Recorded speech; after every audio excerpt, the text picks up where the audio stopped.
Ambassador Wales, as you know, last month I let a letter to Ambassador Juster and Jones, with you CC'd on it, on the situation of Kashmir. Our partnership with India is strategic, but it's also based on our shared values of democracy, religious pluralism, and the respect of human rights. Under Modi and the BJP government, all of these mutual values have been threatened. And I think we have to understand the situation in Kashmir as part of an overall Hindu nationalism project of the BJP. So my first question to you is about the right of self-determination. Is the United States committed to emphasizing the centrality of Kashmir voices in determining the future of the Jammu and Kashmiri people?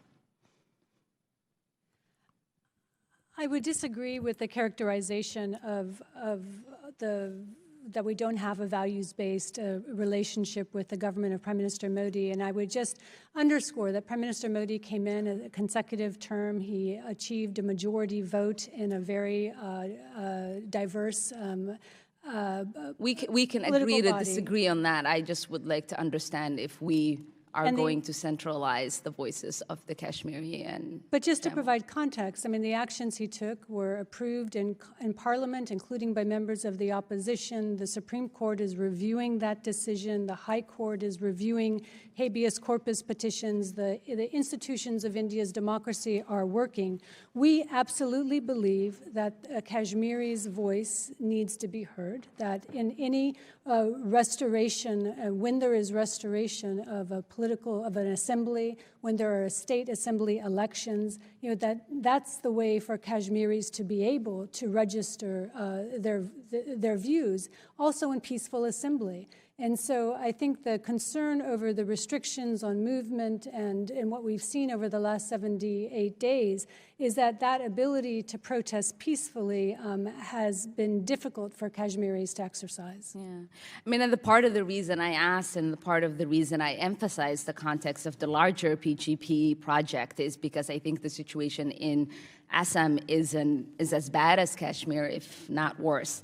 And I think in both cases, the impunity we have seen for crimes against Muslims under the BJP was warming for such worse things to come. In Assam, almost 2 million people are being asked to affirmably approve their citizenship. As my colleague and the chairman said, there have been official statements to the effect that no Buddhist, Christian, Sikh, or Jain refugees need to worry about their status. And so this is a clear anti-Muslim program. And I'm sure you've seen the same reports that the Indian government is starting to build camps in Assam, presumably to hold those who are unable to prove their citizenship. This is how the Rohingya genocide started. At what point do we no longer share values with India? Are we waiting for the Muslims in Assam to be put in those camps? The certification of citizenship in Assam dates to a 2013 Supreme Court ruling that ordered the government to do so, to address questions of illegal immigration.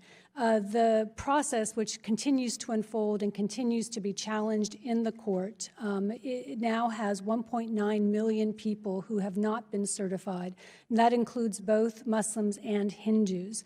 There are 300 appeal panels that are being set up for those individuals to appeal this determination. And as my colleague stated, we're concerned that many of these individuals who may not have the wealth or the education to successfully be able to document their citizenship are vulnerable.